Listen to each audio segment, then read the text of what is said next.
اعوذ باللہ من الشیطان الرجیم بسم اللہ الرحمن الرحیم یعذب من یشاء ویرحم من یشاء والیہ تقلبون،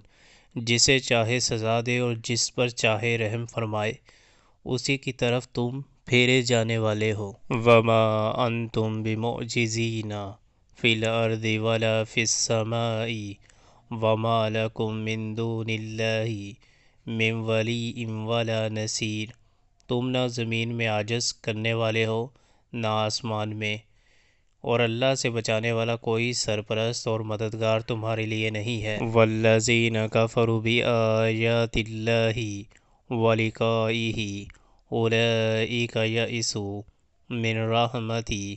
واولئک لہم عذاب علیم، جن لوگوں نے اللہ کی آیات کا اور اس سے ملاقات کا انکار کیا ہے وہ میری رحمت سے مایوس ہو چکے ہیں اور ان کے لیے دردناک سزا ہے۔ فما کان جواب قومہ الا ان قالوا اقتلوہ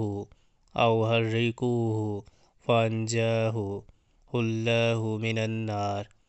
ان فی ذلک لآیات لقوم یؤمنون۔ پھر اس کی قوم کا جواب اس کے سوا کچھ نہ تھا کہ انہوں نے کہا، قتل کر دو اسے یا جلا ڈالو اس کو، آخر کار اللہ نے اسے آگ سے بچا لیا، یقیناً اس میں نشانیاں ہیں ان لوگوں کے لیے جو ایمان لانے والے ہیں۔ وَقَالَ إِنَّمَا اتَّخَذْتُم مِّن دُونِ اللَّهِ أَوْثَانًا مَّوَدَّةَ بَيْنِكُمْ فِي الْحَيَاةِ الدُّنْيَا ثُمَّ يَوْمَ الْقِيَامَةِ يَكْفُرُ بَعْضُكُم بِبَعْضٍ وَيَلْعَنُ بعضكم بعضا